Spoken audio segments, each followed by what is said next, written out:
Friends, welcome to Mareddy logs and collections అండి. ఈరోజు వచ్చేసి పెసరపప్పు నా స్టైల్లో ఎలా చేస్తానో చూద్దాం అనుకుంటున్నాను. ఏమేం కావాలో చూద్దాం రండి. ఐటమ్స్ మనకు పెసరపప్పు,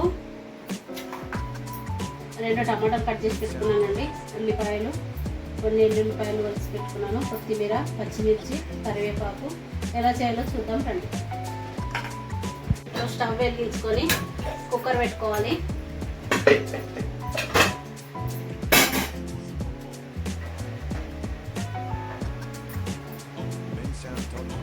ఇందులో ఆయిల్ వేసుకోవాలి, 2 టేబుల్ స్పూన్.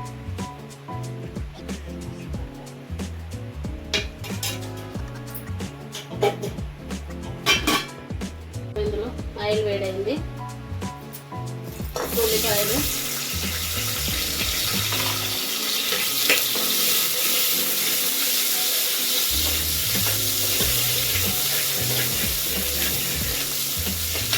కదండి. ఇందులో వేసుకొని కొంచెం నల్లగొట్టుకోవాలి.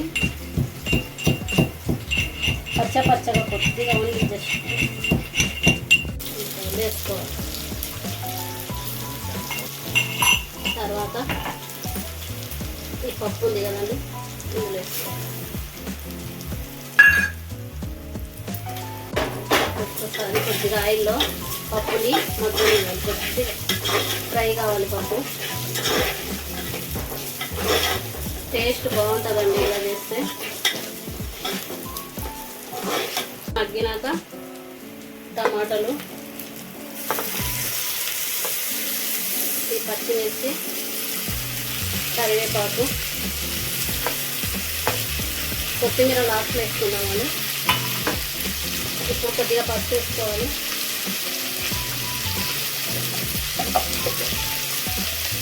పసుపు,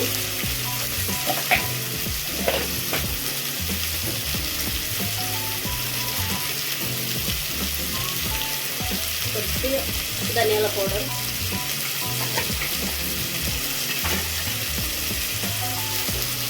ఇవన్నీ వేసినాక కలుపుకోవాలి. ఈ ఆయిల్లో కొద్దిగా మగ్గినాక మనకు తగినన్ని వాటర్ పోసుకోవాలండి. ఇందులోకి కొన్ని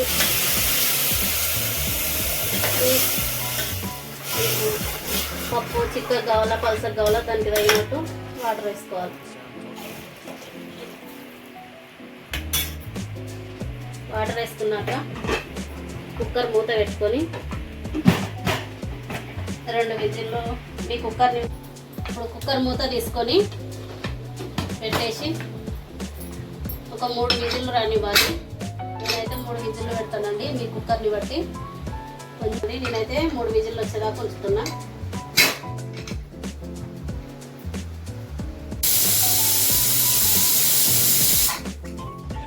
మూడు విజిల్లు అయిపోయినాయండి. స్టవ్ ఆఫ్ చేసుకోవాలి. కుక్కర్ కింద తిప్పుకోవాలి.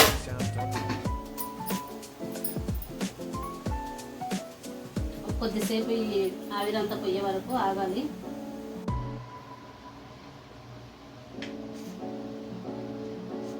ఒక 5 నిమిషాలు అయినాక కొద్దిగా ఈ ఆవిరి అయినాక తీసి పప్పు ఉడికింది. పప్పు అయితే ఉడికిందండి. మరీ మెత్తగా కూడా ఉడకూడదు, కొద్దిగా పలుకుగానే ఉండాలి పెసరపప్పు అనేది. ఇందులో సాల్ట్ వేసుకోలేదండి, ఇప్పుడు వేసుకుందాము. సాల్ట్ మీరు తగినంత ఎంత వేసుకుంటుందండి, మీ టేస్ట్ నాట్ వేసుకోండి.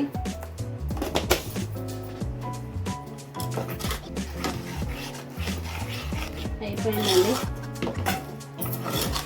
కమ్మటి పెసరపప్పు వేడివేడిగా రైస్లోకి నెయ్యి వేసుకొని తింటే చాలా బాగుంటుంది. మీరు కూడా ఇలా చేసుకొని తినండి. ఎలా ఉందో నేను చేసినట్టు చేసుకోనండి. టేస్ట్ ఎలా ఉందో చెప్పండి. పప్పుకు తాలింపు వేసుకుందామండి. పెసరపప్పుకు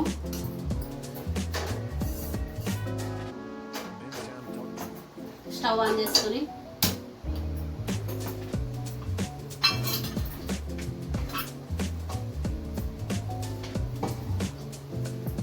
మూకుడు పెట్టుకున్నాను. వేడిగా ఇలా కడాయి పెట్టుకొని స్టవ్ వెలిగించుకొని కడాయి పెట్టుకొని 1 స్పూన్ ఆయిల్ వేసుకోవాలి. తాలింపుకు 1 స్పూన్ సరిపోతుందండి. ఫస్ట్ పప్పు ఫ్రై చేసుకోవడానికి వేసుకున్నాం కదా, కొద్దిగా ఆయిల్ వేయడు కానివ్వండి. ఇందులోకి తాలింపు ఆవాలు జీలకర్ర వేసుకోవాలి.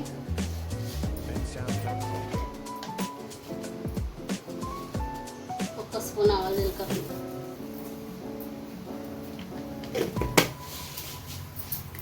ఆవాలు జీలకర్ర వేడైంది కదండి, స్టవ్ ఆఫ్ చేసుకున్నాం. ఇప్పుడు ఇది పప్పులోకి తాలింపు వేసుకున్నాం.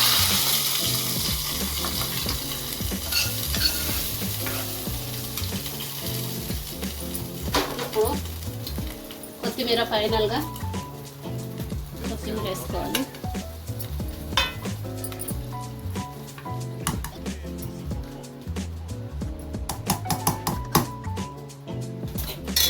నా స్టైల్లో పెసరపప్పు రెడీ అండి. మీరు కూడా ఇలా చేసుకొని తిని కామెంట్ బాక్స్లో కామెంట్ పెట్టండి. ఓకేనా ఫ్రెండ్? కొద్దిగా నేను రైస్ వేసుకొని పప్పు వేసుకొని తిని టేస్ట్ ఎలా ఉందో చెప్తాను. వేడి రైస్,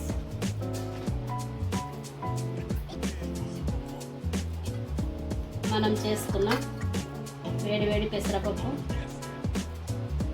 కొద్దిగా నెయ్యి వేసుకోవాలండి, నాకు ఇష్టము.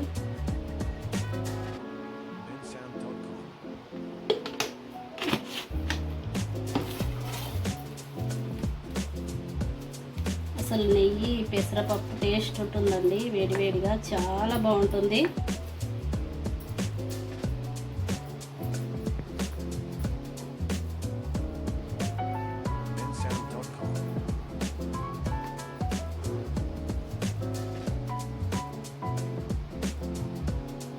Super friends.